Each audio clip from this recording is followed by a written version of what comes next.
regim trebuie să fie, în primul rând, să-ți placă, să-l ții cu plăcere Categoric. pentru mult timp, pentru că nu e o treabă de moment, da. E cu cât se ține mai mult, cu atât are și efect mai mult și cu atât e mai sănătos. Deci, gustul e important. Cum facem până la urmă cu combinarea asta a alimentelor? Le mâncăm separat, le mâncăm împreună? Ce spune medicina Din punct de chineză? vedere energetic, cele mai echilibrate sunt cerealele integrale. Deci, acelea trebuie să formeze baza nutriției noastre zilnice.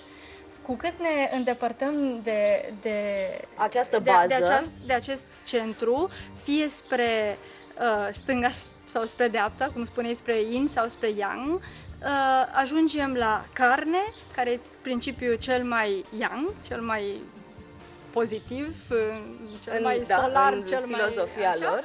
Și la dulciuri, la zahăr, care este principiul cel mai yin.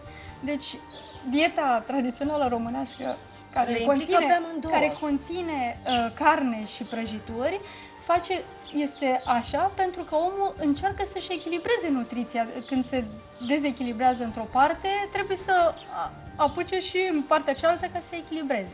Dar atunci ajungi la cele două extreme, exact. Care, cu cât sunt mai puternice, cu atât dezechilibrează mai tare. Deci ca să te apropii de centru, să fii cât mai echilibrat, energetic și nutritiv, trebuie să mănânci cât mai multe cereale integrale. Deci cerealele integrale trebuie să reprezinte baza alimentației noastre. 50% din alimentația Atenție, zilnică. să nu facem confuzia și să ne imaginăm că cerealele acelea cu fructe confiate, cu miere pe deasupra, Nu, cereale integrale. Sigur că da. Deci nici măcar pâinea albă nu este un aliment bun în dietă, da. Categoric am învățat lucrul ăsta, să fugim de tot ce e alb. Da, exact. Zahăr, orez, pâine albă, exact, tot ce este rafinat. Dacă mănânci ceea ce trebuie, deci cum am spus adineauri, să nu mănânci extremele, deci mănânci ceva pe mijloc, care este cereală integrală, fructe, legume și așa mai departe, atunci organismul se autoreglează, nu mai are tendința asta necesitatea de a devora. Pentru că atunci când mănânci ceva dintr-o extremă, pentru a se echilibra în mod natural, organismul are această tendință de a devora ceva care îi lipsește. Un alt principiu venit de acolo, din medicina tradițională chineză, este să mâncăm cât mai multe culori. Așa este, da. Deci, japonezii care mănâncă foarte estetic, deci întâi mănâncă cu privirea și apoi gustă, și apoi apreciază în cuvinte, deci țin foarte mult la aranjament și la calitatea coloristică. Am înțeles, dar de ce ne ajută chestia asta? Pentru că culorile sunt până la urmă energie, sunt cu cât sunt lungimi de undă, dacă te gândești. Cromoterapie. Exact. Cromoterapie combinată cu nutriție, foarte interesant principiu. Spuneai că inclusiv culoarea șervețelelor este foarte importantă pentru echilibrul energetic. Pentru că albastru e mai greu să le iei din legume și fructe, nu? Avem șervețele albastre, uite-le, sunt pregătite avem aici. cănile colorate cu albastru. Un alt principiu este să folosești aproape tot ce se poate folosi. Deci, cât mai puțin cojit. Ei nu cojesc nici cartofii, de exemplu. Îi freacă foarte bine, îi spală foarte bine, dar nu cojesc cartofi. Așa cum facem noi cu cartofii noi, nu?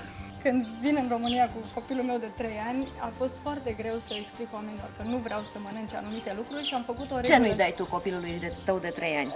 Regula foarte simplă a fost nimic ambalat. Deci nu-i dați biscuiți din cutie, nu-i dați nimic din ce e ambalat. Deci mănâncă pâine de la brutărie, neagră, nu albă, mănâncă lapte de la vacă. Îmi spuneai ceva de soia. Da, asta în România n-am mâncat soia, trebuie să mărturisesc. În Japonia el a crescut cu produse de soia proaspete. Iată un alt principiu pe care cred că e bine să-l ținem minte și să-l și urmăm, este nimic ambalat. Da. Da? Nimic ambalat. Mâncăm lucrurile cât mai naturale. Da. Ananasul este un alt ingredient bun în cura de slăbire. Da. Este celebru, diuretic și nu numai. Are tot felul de enzime care descompun tot felul de produse. De grăsimi. Da. Da? Sigur că da. Numai că contravine unui alt principiu și anume să mănânci produse obținute cât mai local. Am auzit de persoane care mănâncă non-stop, iarnă-vară, banane la micul dejun, de exemplu. Și bananele sunt fructe tropicale care au capacitatea, prin faptul că ele sunt făcute să fie mâncate într-o țară caldă, capacitatea de a răci organismul. Atunci când ții o dietă sau când îți stabilești un stil alimentar, este bine să ții cont de zona geografică de care aparții. Pentru că ce crește în pomul din altă țară, genetic nu suntem adaptați pentru produsul respectiv. Avem pregătite și niște ceaiuri tot venite din medicina tradițională chineză și din tradiția japoneză. Când beți voi ceaiul?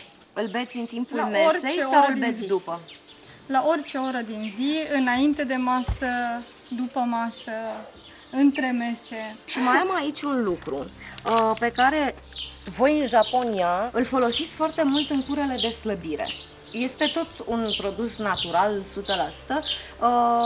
făcut din ciuperca lui Dumnezeu, se numește Agaricus? Da? Da. De ce beți voi câte un pahar din ăsta înainte de masă? Ca să dea și un grad de saturație. Când bei un pahar de 200 de mililitri, încape mai puțin material solid în stomac și atunci senzația de sațietate apare mai repede, mănânci mai puțin. Am înțeles, dar efectul acestei băuturi tradiționale, aș spune, la voi, are și efecte în cura de slăbire, adică tătește grăsimi? Sigur că da, accelerează metabolismul și prin asta e diuretic, e ușor laxativ, accelerează metabolismul și arderile implicit. Și dă o senzație de euforie, dar de chef de viață. Chef de viață și plăcere de a trăi și de a munci. Super!